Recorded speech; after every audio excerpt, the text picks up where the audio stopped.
The Agenda with Steve Paikin is made possible through generous philanthropic contributions from viewers like you. Thank you for supporting TVO's journalism. Tonight on The Agenda.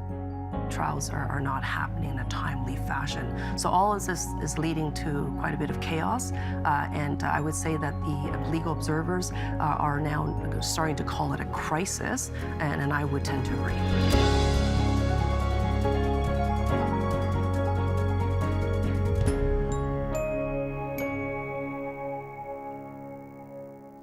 Victims and advocates are calling for change as Ontario's courts are throwing out criminal cases due to delays and backlogs.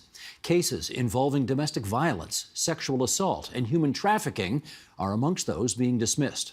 Joining us now to discuss why the courts are in such apparent disarray, we welcome, in Los Angeles, California, Kate Alexander. She's an advocate and artist.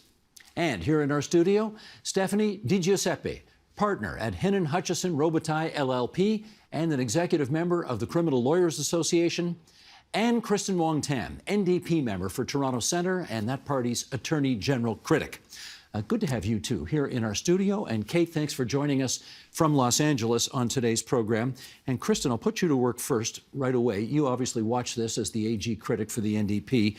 What's going on in our provincial justice system today that's got you so concerned here? It's not just myself that's concerned. Many legal observers have expressed the same concern. And essentially what we're seeing is a historic high backlog in cases, taking an extraordinary amount of time to get to trial.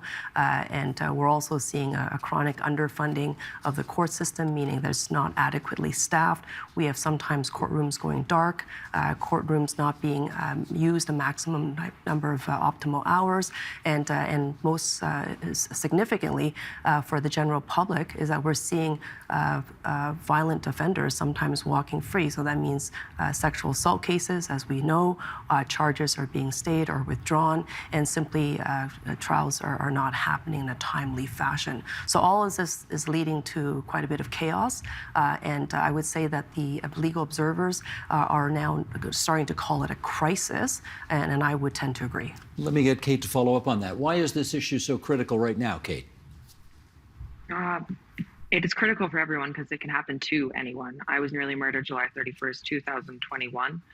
My abuser was subsequently charged 8 times, and all 8 charges were stayed 2 times. There was 5 charges in the provincial court and 3 charges in the federal court. So that result is completely abhorrent because now my abuser is free in Leaside and free to do this again to someone else without a single consequence. It's terrifying. It creates a very unsafe culture. And unfortunately, given my experience after speaking out about this, thousands of people have reached out to me and hundreds of victims with the same story. So I am not unique. I just want to be a conduit for change, and we need to change this, because it is so unfair to innocent civilians and unfair to the victims and their families. Kate, let me do a quick follow-up here. Did you get an explanation as to why your case ended the way it did? The Attorney General, I wrote to them. I had to write to them. Well, we didn't have time to prosecute it. His Chapter 11B rights overstepped yours, essentially. So his rights outweighed mine this entire time, though I was the victim of attempted murder. And I mean, for my attempted murder, we have it on video. We have pictures of him doing this. We have me in the moment after the SWAT team, if you will, came to my house and found me in pools of my blood that night. And it still doesn't matter. My family hired a high-profile criminal attorney, and it still doesn't matter. It's not a matter of resources. It's a matter of criminal rights outweighing victims' rights. And Canada isn't safe. It's a good thing we've got a lawyer here, because I think Kate just mentioned something that we need some explanation around. Chapter 11B rights and this kind of thing. What's she referring to? Sure. In the Canadian Charter of Rights and Freedoms under Section 11B, every Canadian has the right, if they're charged with a criminal offence, to have a trial within a reasonable time. And the way our Supreme Court of Canada has looked at that is they've said that this is, well, it's a right that belongs to the accused person in a sense. It's also a right that belongs to the public and the whole Canadian community. Because when that right isn't enforced properly, what we see are massive backlogs. The current timetable is about 2.5 years to get to a trial. For what kind of case? For a serious case, for an indictable offense, being a reasonable amount of time. And without those kinds of limits, we can start to see backlogs of 4, 5, even 6 years. This has happened historically, which is a bad outcome for everyone involved in the justice system, including victims, their families, witnesses, and the accused person. Okay, going to do a follow-up with you too, Stephanie, because the case we hear about all the time is the Jordan precedent. Yeah. Yes. Tell us what that is and why it's impactful here. Jordan is a case where the Supreme Court of Canada changed the way the 11B right was interpreted by courts to try to make it clearer and easier to enforce and interpret. And what they did is they set basically maximum time periods for reasonable delay. For cases prosecuted in the Ontario Court of Justice, it's 18 months. In the Superior Court of Justice, it is 30 months. And that delay is focused on delay created by the state. And so delay created by the defense or by a unexpected event like an illness or something like that. You go to trial on the first day and the judge is ill. Those delays don't count, but delay that is caused by the prosecution or congestion in the court system does count towards that time frame. We've got some numbers on this, and I'm going to ask our director, Sheldon Osman, to bring these graphics up, and I will basically describe what's in them for those listening on podcast who can't hear. So, according to data, this is from the Ontario Ministry of the Attorney General. In the last couple of years, we've seen a record number of Jordan applications. In other words, this case is taking too long to get to court, and therefore applications have been granted in Ontario. And let's just go back and look at the numbers here. In the year 2022, 125 applications were granted, and that is more than double from the year before. We haven't seen numbers quite as high since 2017, and that was just a year after the Supreme Court of Canada ruled on the Queen versus Jordan. Okay, Kristen, you've seen these numbers before, obviously. What do you make of them? Well, it's not surprising. The Jordan decision came down in 2016. We know that the courts were never always moving as quickly as it could be. It always needs to be resourced. You have to have a number of staff in the courts in order for the trial to proceed.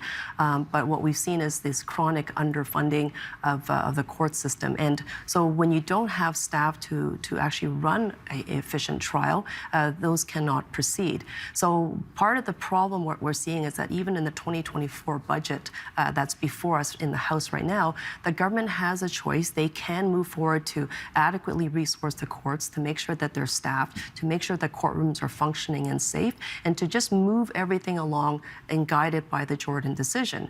But instead, we have no mention of bail. We have no mention of funding, new funding to clear the backlog.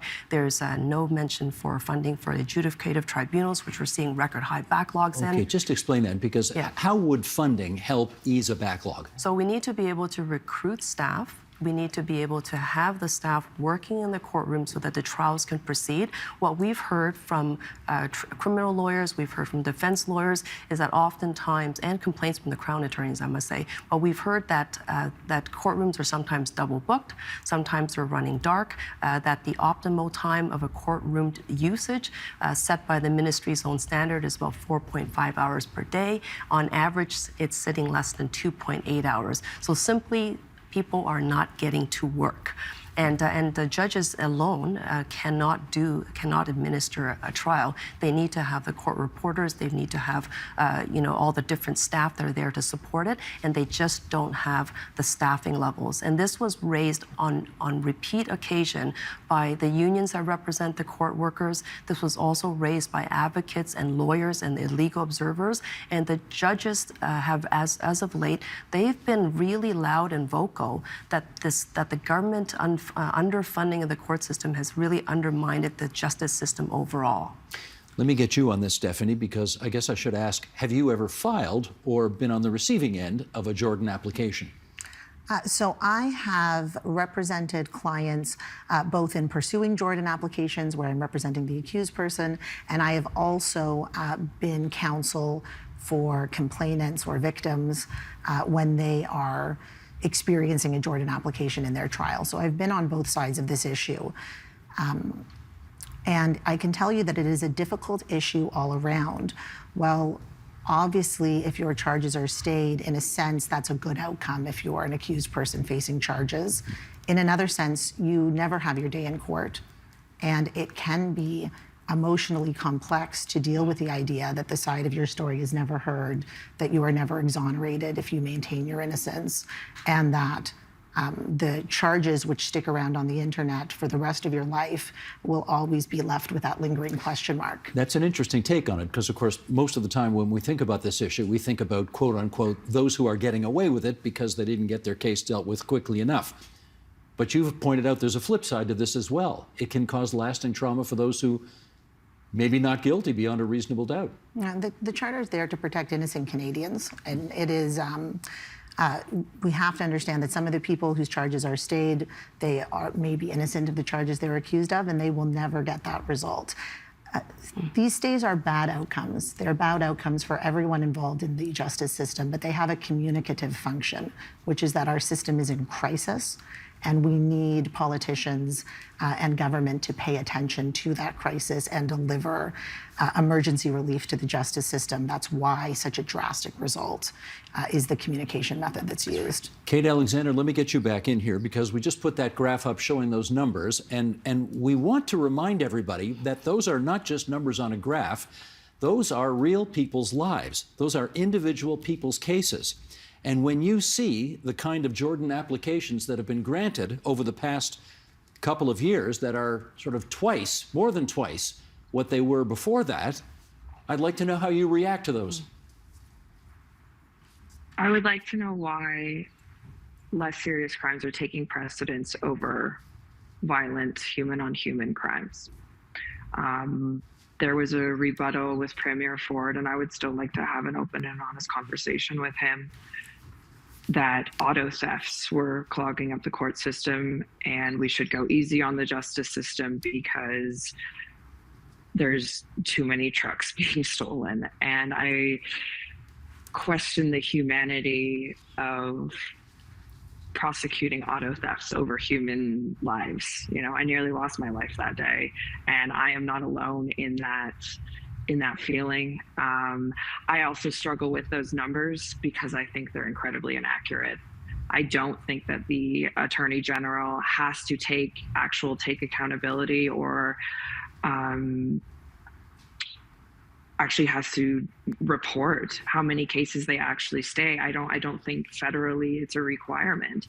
So the data is inaccurate, and I don't actually believe that that's the number. Stephanie, can I get you to react to the comment just made that there are too many cases of auto theft clogging the courts, and therefore we can't get to the much more serious human-on-human violent crimes? It's a very good point. I mean, the court system does prioritize sexual offenses and violent offenses for trial. That said, there is way too much what I'm going to call clutter clogging up the system that takes away from that attempt to prioritize these offenses for good reason. And so increased prosecutorial discretion, a change in the culture of the Crown's office to eliminate cases from the system or withdraw charges for nonviolent offenses where people are taking rehabilitative steps. These are the kind of changes that are needed in conjunction with additional resources in order to tackle this crisis. Kristen, we would love to have had someone from the Attorney General's ministry here, or even the AG himself, but they declined to participate. But you've presumably brought this issue up in the House on prior occasions. What kind of feedback do you get from them? I'm bringing this issue up with the AG and the government almost weekly, as are other members of our caucus. We recognize that the crisis is only going to get worse unless the government is able to address it and also even to acknowledge it. And what we're seeing now is that 82% of people who are sitting in detention are in pre-detention. So that means that they've been charged with the crime, but they have not been tried. They're not found guilty, but they're sitting there there for extraordinary amounts of time. We're also seeing that the AG, or in this case, the Crowns, are oftentimes withdrawing those charges, especially around sexual assault cases. In 2022, we saw over 1,300 cases, charges withdrawn or stayed, largely because they couldn't get to trial in time. So Kate is absolutely right, and the numbers are significantly higher because we also know that 80% of sexual assault that takes place is actually not reported.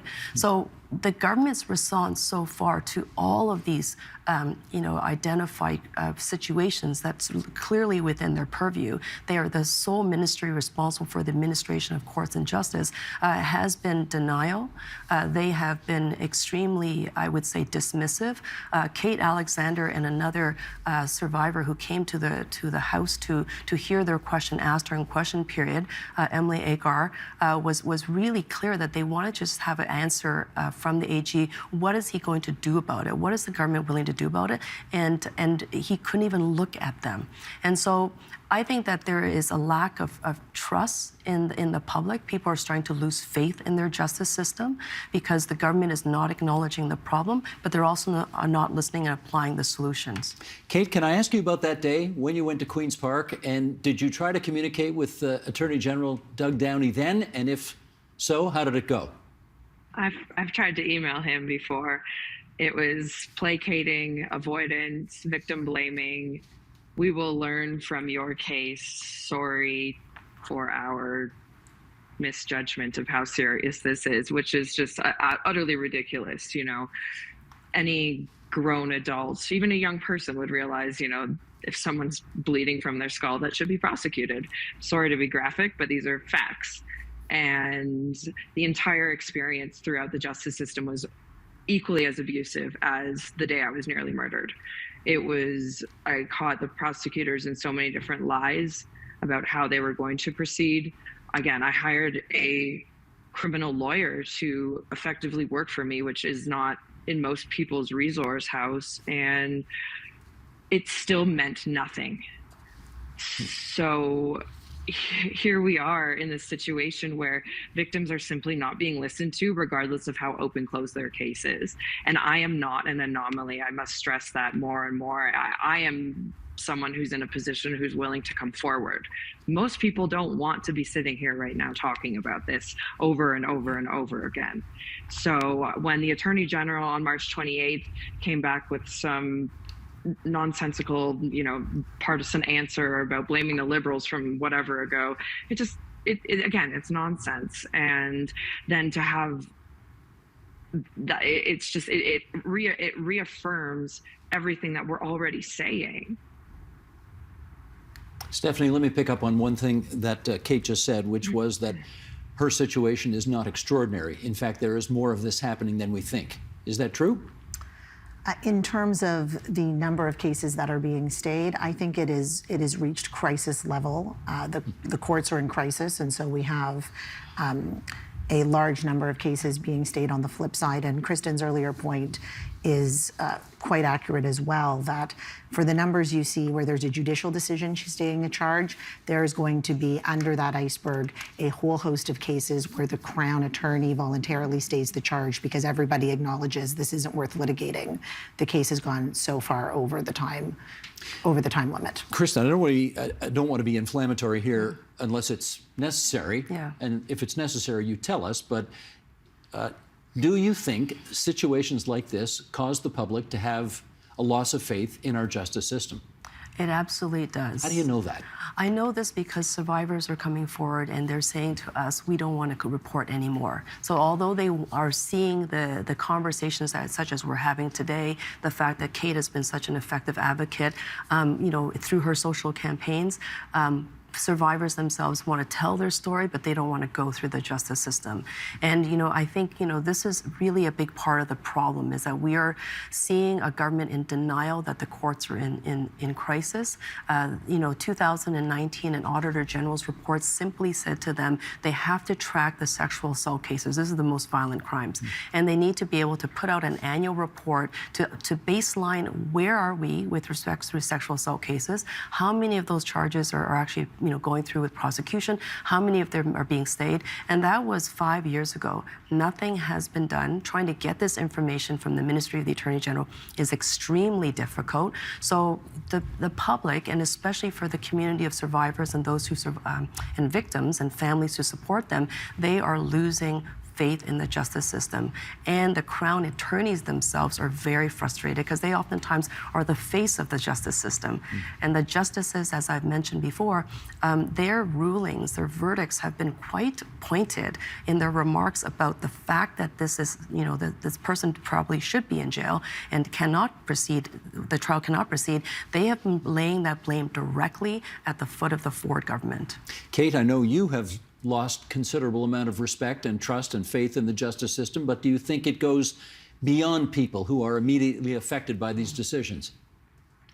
It's beyond people because for every case that's stayed where there is a criminal involved, someone who isn't, wrongly accused, which I agree that is a terribly, terribly difficult and treacherous situation. But for every single victim, there is a perpetrator who is then free on the street. So this is not a victim, isolated, insular situation. Typically, and studies have shown this, we don't need more research on this, perpetrators reoffend.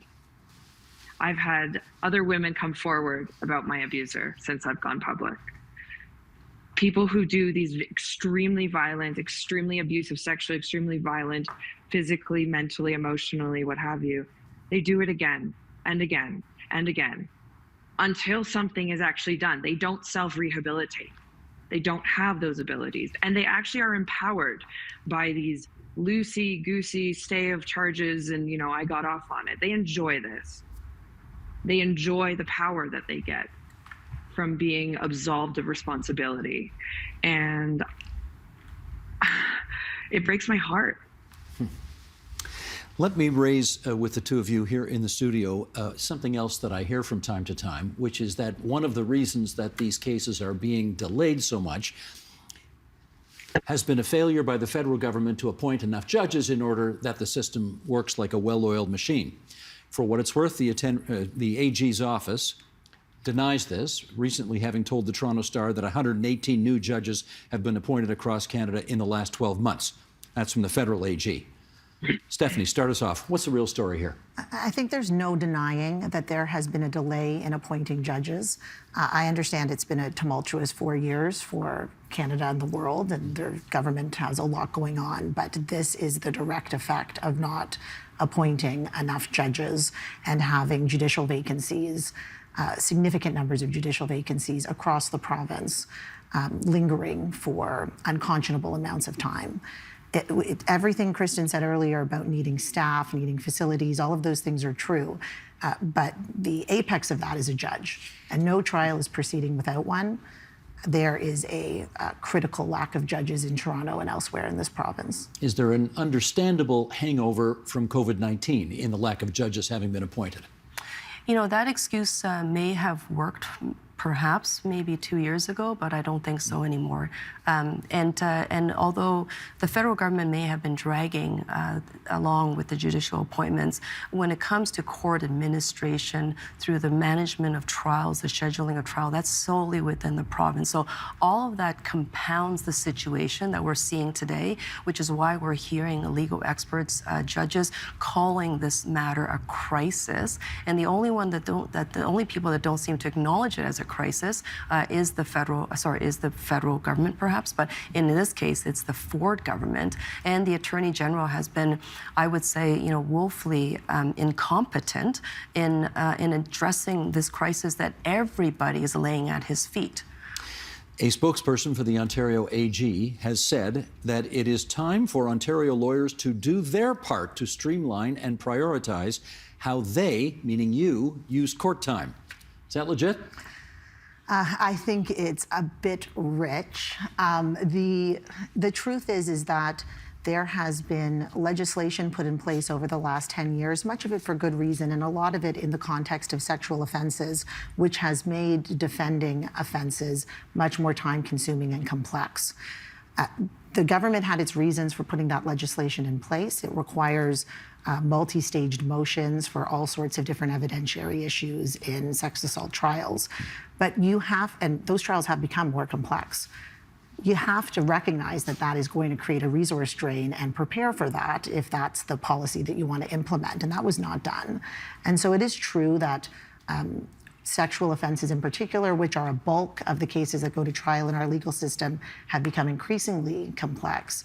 And the reason for that is changes in procedure, which are legislated in the criminal code, not actions of defense lawyers. So to be clear, you don't think defense lawyers gumming up the works and trying to delay things in order to help their clients, that's not what's going on here? In the Jordan decision, the Supreme Court made it clear that those kinds of tactics, if they were used in the past, were not going to work anymore. And so the idea that defense lawyers are artificially creating delay in order to make these results happen. I obviously can't speak to every case, but I don't think that that is the crux of the problem here. The problem is that we have a complex legal framework to implement in these trials, and we don't have the resources to get it done. Get it done. That's a familiar expression around Queen's Park. You know, the Premier says that all the time. Yeah. Okay, Kate, let me get you back in here because you, unfortunately, much to your chagrin, have a kind of expertise and knowledge about the legal system now that you surely wish you never had to have. There is a very good chance that there's somebody watching or listening to this program right now who is, if not in the same circumstances as you, close enough that they need some advice. What advice, you're having been through all this, would you give them? Create a safety plan. Call a shelter, and they are so overfull. I'm personally trying to help as many people who have reached out and shared their stories who are panicked about either their situation that someone's already been charged or they're in a domestic situation that they can't get out of. And I'm very honored to be able to assist everyone. So thank you for reaching out. The advice is create a safety plan. The police will help you in a domestic situation. They do have to enter the premise. So call the police if needed. Reach out to, I'm working with a charity called Shelter Movers. They're incredible. We just had a gala last week. We raised $1 million to help victims get out of domestic situations. Call your family and friends, even if you've been isolated. My family and friends saved my life that night. I would not be here if it weren't for them. Make sure that you listen to your gut instinct. If something hasn't even accelerated to the level of violence yet, if you're sensing that there's something going on, follow your instincts. You know better than anyone. Victims know better than anyone how to remedy the situation and what is actually going on and what their abuser is capable of. But call people, call the helplines. And I know that the shelters are full, but we have a responsibility. Call a neighbor, just get out. It's so simple, and I know it's so complex, but there are people out there who will help you. Kristen, in terms of assisting victims of violence, what beyond what Kate just put on the record would you add to that? You know, it's interesting because, you know, Kate is one person doing everything she can with the powers that she has to assist and support survivors and the victims of crime. And yet the system itself is supposed to be funded to provide those supports. That means adequate funding for women's shelters, adequate funding for legal aid, which the government has cut $133 million their first year, which is creating additional delays in the court because self-represented litigants means that it takes more time. They should be funding more bail beds. They should be funding rehabilitation programs. They should be funding supports of survivors through the Victim Quick Response Program.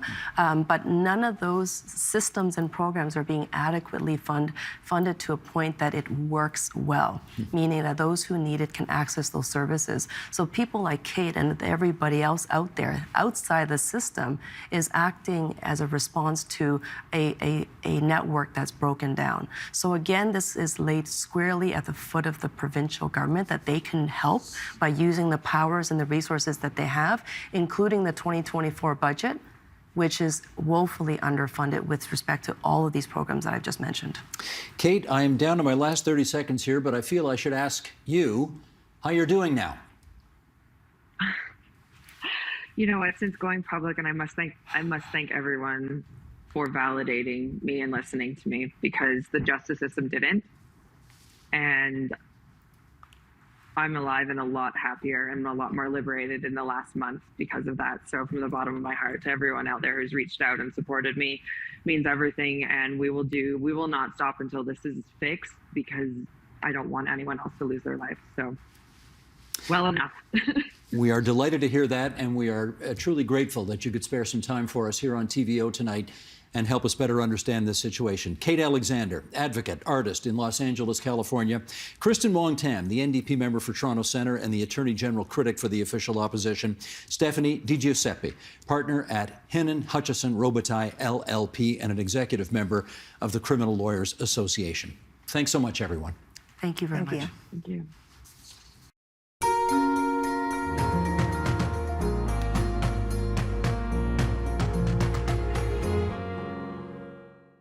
It's been over 30 years since the Invading Species Awareness Program began in Ontario. They are the front line when it comes to protecting Ontario from unwanted species. But a new creepy, crawly threat looms in our waters. A creature that sheds its skin, lays 500 eggs at a time, and can clone itself. Meet the marbled crayfish. They may not look scary, but these little crustaceans have wildlife experts in Ontario on high alert. They're a big problem in Europe. They're spread all over. They're even in Israel and in Madagascar as well, in Africa. Meet Premick Hammer. He's Ontario's leading expert on crayfish and dedicated over 40 years to researching them. In fact, he's known as Dr. Crayfish. A marbled crayfish is a crayfish that originated in the pet trade, actually, in Germany. We think around the late 90s, we're not quite sure. There was a mutation, and this crayfish became parthenogenic, which means asexual, which means that it's all females, and those females are all fertile. So they'll lay fertile eggs, and those fertile eggs will all be females, and they will then continue laying eggs. They don't need any males. Marbled crayfish range 10 to 12 centimeters in length, and to the average eye look like many native crayfish here in the province. One big difference between the crayfish that you see in our streams here and them is the marbled pattern. So they have this really characteristic marbled pattern on the side of the carapace and on top and even on the tail. But also their claws are proportionately smaller to the body. They have quite kind of dainty, longish claws. As of 2022, marbled crayfish are listed as a prohibited species under Ontario's Invasive Species Act. This means they cannot be bought, sold, traded, or kept in a home aquarium. However, according to the Invading Species Awareness Program, that's still happening. It was a very popular species in the aquarium trade, primarily due to the way that it reproduces. And so you had it in the aquarium trade both as a pet, but as well as food fish, or fish food, I should say. So because of the way it reproduces, you only need a few specimens, they reproduce, they create offspring, so you have a continuous supply of crayfishes to feed to, your pet fishes, let's say. Brooke Schreier is the assistant coordinator for the Invading Species Awareness Program. For over 30 years, the program has acted as a frontline defense against invasive species in Ontario. So we're an education program that was started in 1992 as a partnership program between the Ontario Ministry of Natural Resources and Forestry and the Ontario Federation of Anglers and Hunters. So back in the early 90s, we had the introduction of the invasive zebra mussel to Lake St. Clair. And at that point, the government said, we need to address this. We need to raise awareness in the province to try to mitigate its spread. From zebra mussels to newer threats like the marbled crayfish, the group's work is needed more than ever.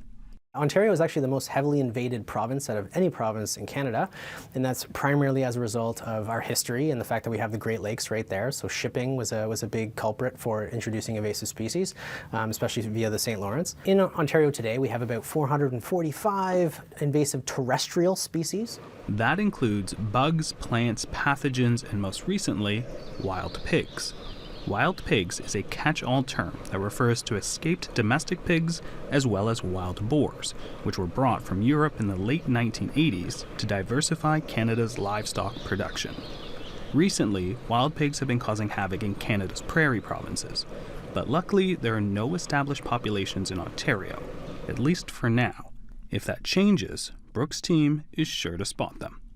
They receive a trail camera, a spy point trail camera. They receive all the necessary things. Every year we have 50 volunteers who sign up, who receive kits, which then they deploy. They bait a location. We tell them what to look for in determining a site, and then they'll deploy their cameras, they'll monitor those cameras, and then they'll make sure that they report any potential sightings to us. When it comes to Ontario's waterways, Brooke says there are 185 non-native species.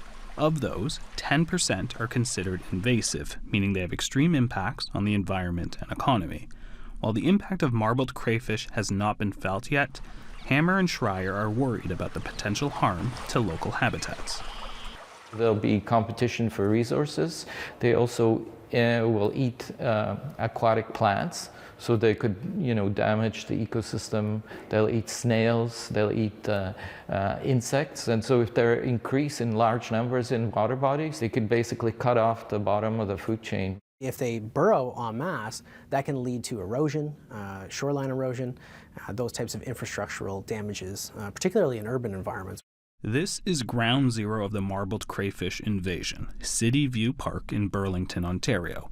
These ponds are the first places in North America where these tiny creatures were found in the wild. Back in late 2021, someone snapped a photo of a crayfish and shared it to iNaturalist, a citizen science tool, in hopes of identifying it. And in this case, the individual did not know what it was, had reported the photo. It went for a few months without us finding it until Dr. Premak Hammer brought it to our attention. The following summer, I went to a World Crayfish Conference and I brought the picture with me, and they identified it positively as a marbled crayfish. That same year, Hammer and Schreier conducted a search of the pond and set traps, but came up empty-handed. The team collected samples using environmental DNA technology to find them.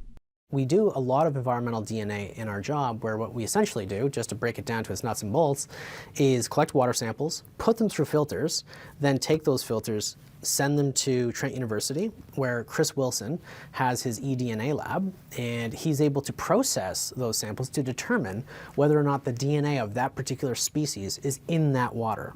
So there are limitations with eDNA, because primarily what it's telling you is presence or absence. Is that species there? But if you do get a confirmed hit of DNA, you don't necessarily know what that specimen looks like. Right. Is it a dead specimen? Is it a living specimen? Is it a bird that ate some of it and then defecated? So there's no real way of knowing, but it's still a smoke alarm, and it's telling us that we need to keep looking. Despite positive eDNA tests, it would be another summer before the team finally saw an actual crayfish. The group captured dozens of marbled crayfish at the site in the months that followed. However, wiping out these rapidly self-cloning crustaceans would need a tougher approach.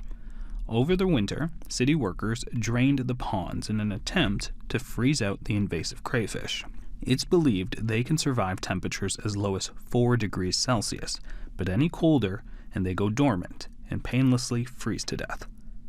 So luckily these ponds are self-contained. They're storm water ponds, so they're not connected to any stream or anything. So that's one of the good things about this whole thing. By draining the ponds down to as low as possible, we were hoping that it would freeze the mud, and the crayfish, they burrow, they make burrows, so they can make shallow burrows and escape. That's how frogs and other things also survive our winters.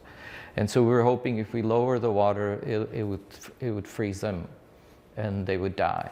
The team has had good success so far, with dead crayfish carcasses littering the pond's edge to prove it, but warmer winter temperatures have been a challenge. You need to hope that when you do drain those ponds, that one, you're able to drain them low enough that you're going to freeze those crayfish out of their burrows, but then also for a long enough period of time that they're actually exposed long enough to then cause, death. It's not clear how the marbled crayfish ended up in Burlington, but it's suspected that someone illegally owned one or more and released them into the storm ponds. Wildlife officials are aware that even though they are prohibited, the crayfish are still being sold and purchased in Ontario. We're still seeing sales online, whether it's Facebook Marketplace or if it's places like Kijiji. Those are the areas where we're seeing those ads pop up. And each time we see one, what we're doing is our due diligence to make sure that we're contacting the authorities, the proper authorities, the Ministry of Natural Resources and Forestry, to inform them of these sales that are going on that are in contravention to the Invasive Species Act.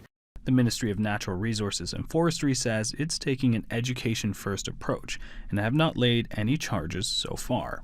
I think the level of knowledge around marbled crayfish is kind of 50-50. Some people know that it's a problem and unfortunately have continued to try to sell it, whereas others just don't know at all. And that's where, organizations like mine come in, where we're trying to elevate that education and outreach component. The team cannot be certain that the ponds in Burlington are the only place in the province where population has been established. That's why Hammer and Schreier plan to work with conservation authorities along the Great Lakes to defend Ontario's shorelines from these alien creatures.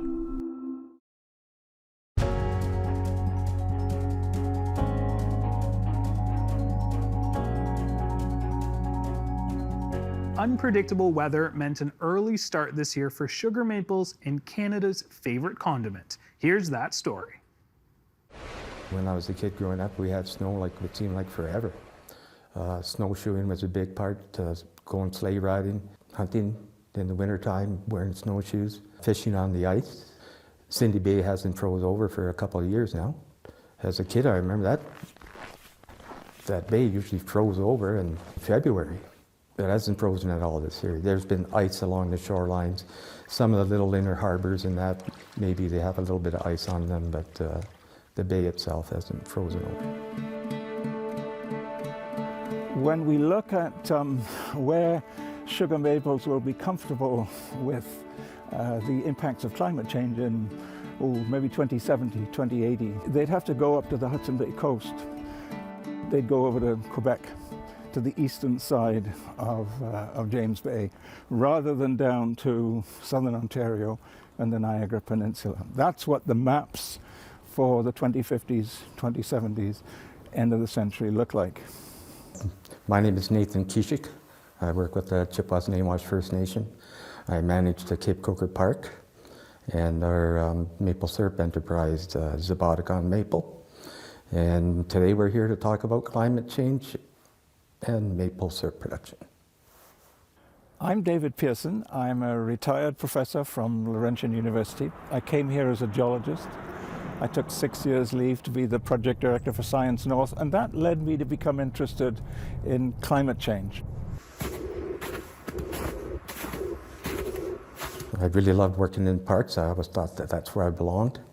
And it was a good opportunity for me to return back to my home and try to make some sense out of what was happening here and what could I bring to make this band operation a success. One of the biggest thrills I get is that I walked every inch of this bush where we put trees, and you see the same trees year after year. There's a quick way of testing to see what the diameter of the tree is, for example. That if you can hug a tree and your fingers don't touch, that's probably 18 inches. And that's what I enjoy doing. I get out and measuring trees and hugging trees just to see that everything is still there. The tree might look inactive at the moment. It may look as though it's doing nothing. But in fact, what's happening right up at the tips of the branches is that there's some evaporation taking place.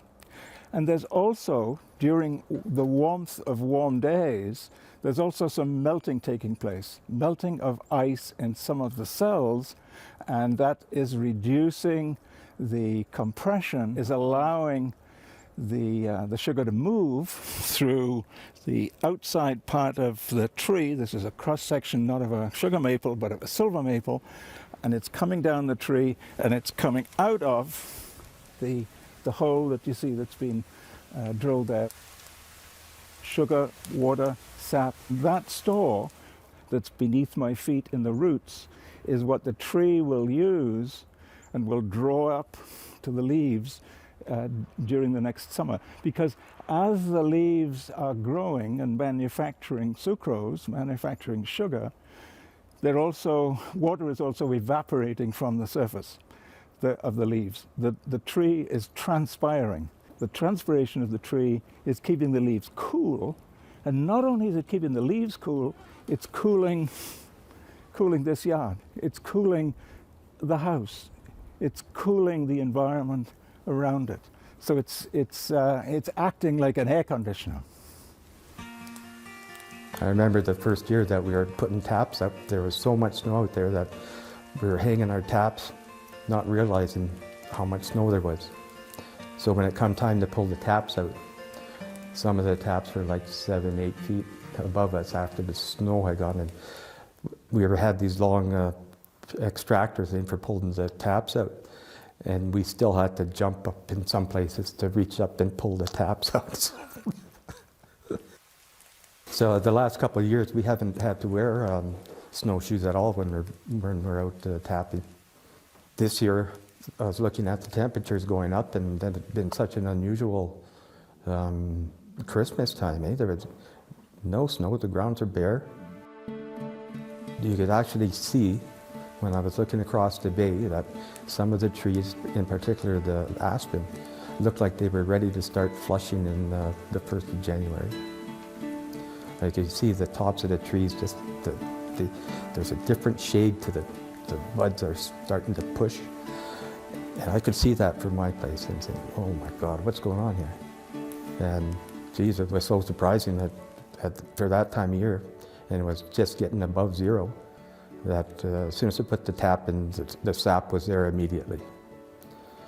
So we looked at the long-range forecast and said, we're going to be getting almost a week of this weather, so we should try and make the most of it. So we changed plans right away and we started tapping.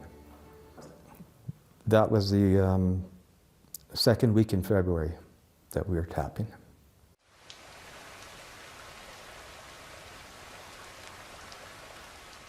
A tree of this size would draw about 200 litres of water a day.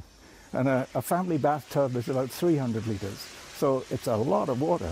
A big oak would draw twice that, 400, maybe even 500 litres a day. But what it tells you is how critical the moisture is in the soil for every tree, including the sugar maple. We've seen severe weather during the summertime, and the storms seem to be more violent. There's been little F0 tornadoes that have been so close to the community. And I myself have observed more water spouts than, as a kid, I never saw water spouts. I think as a sugar maker, or as somebody that depends on that as a livelihood, you just have to be ready to adapt yourself to whatever the conditions change. Maybe you have to start your harvesting early. I've heard people talking about maybe giving the trees a rest and not harvesting at all. If your livelihood depends on the output of your maple sugar trees, then you need to do two things. You need to make sure that the trees are not too close to each other, because if they are too close to each other, their roots will overlap and they'll be competing for water. You don't want competition. The other thing that you need to do is to make sure that they're getting the water they need.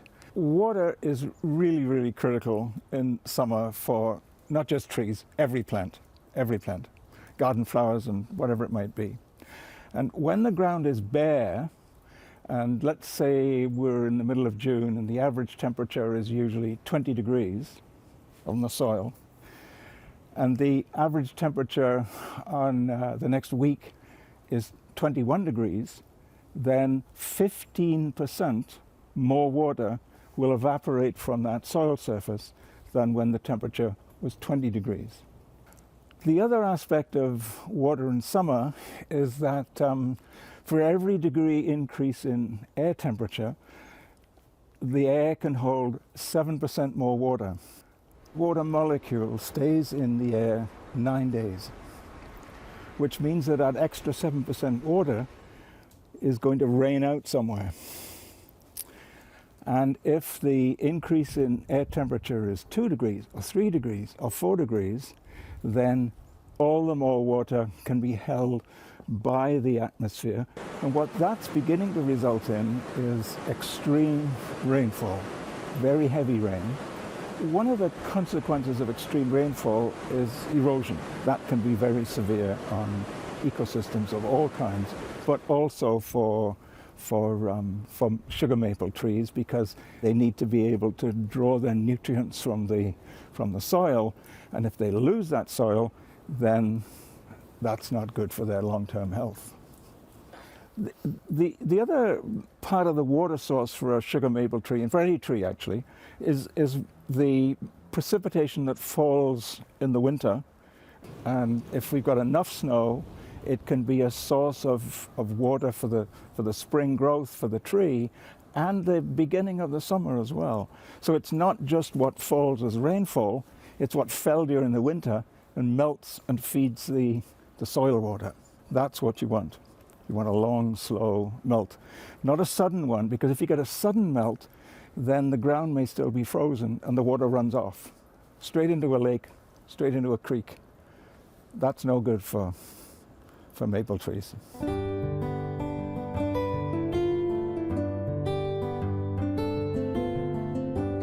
I had come across a map before that identified the location as being Zaboticon. And I didn't know what that meant until I asked somebody that could speak Ojibwe, and they just said that was a sugar bush. And I guess historically that has always been the sugar bush for our people. Our people had been here for forever, or for time immemorial. I remember as a kid that my grandfather would make maple syrup up in that area. The first tap ceremony was something I thought was was very important for us to do. Our people had always gave thanks, or would give thanks, or lay down tobacco, hoping that we're going to do our harvesting in a good way. We're hoping for the best harvest that we can get. So it brings people from the community to come and share their experience as well, and have a little bit of a meal, and there's some storytelling and some singing and some dancing, and some people find it very emotional.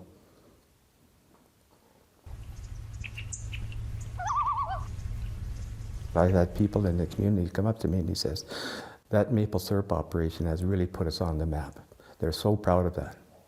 So our maple syrup has literally gone all over the world so far. There are so many opportunities here. So many people in southwestern Ontario, southern Ontario, that aren't very far away from here anymore. Like the highways and everything have improved.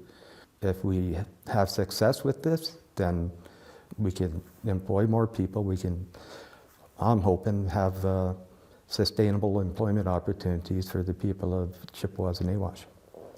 The Cape Coker Park is pretty much self-sustaining now with this operation as well.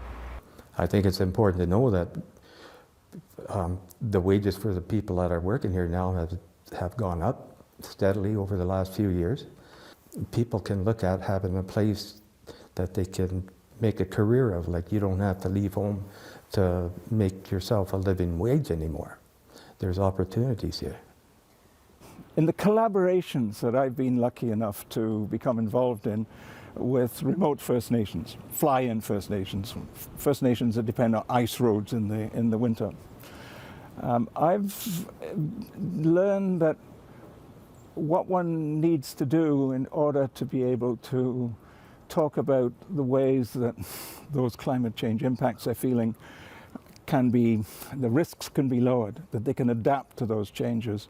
One needs to take Western science, my knowledge from my university and reading books and so forth, and the observations of First Nations, what they've seen happening, what elders can talk about, and the changes they've seen, to put those two knowledges together. My grandfather used barrels and iron kettles. We have a high pressure vacuum pump that we can start drawing in from all over the forest and bring that to one central point, and that's where our sugar house is. We use reverse osmosis, which is like a water desalinization plant. We have a 1,135 gallon storage tank for that, and we set that upstairs along with our concentrate. We use a wood-fired evaporator. It's capable of boiling off like 200 gallons an hour. The vacuum situation, the vacuum pump, very important for us. We've got so many lines that are out, and everything is numbered, and when we're out putting the lines in place, one of the salesmen come up with me and he says, "Oh, did you know there's an app you can get for your operation where you can monitor your vacuum just by using your phone?" So I went out and we bought the system, and we put it, I think we have 9 sensors out, and we can tell by looking on our app what the vacuum pressure is there, as well as the temperature and the battery. So it helps us identify where our leaks are, where we have our trouble spots, to maximize our harvest as well. And very fun to be able to show off a little bit.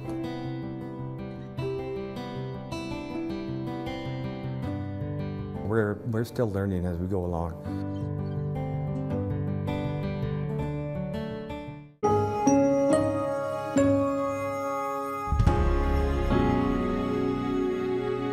Tomorrow on the agenda.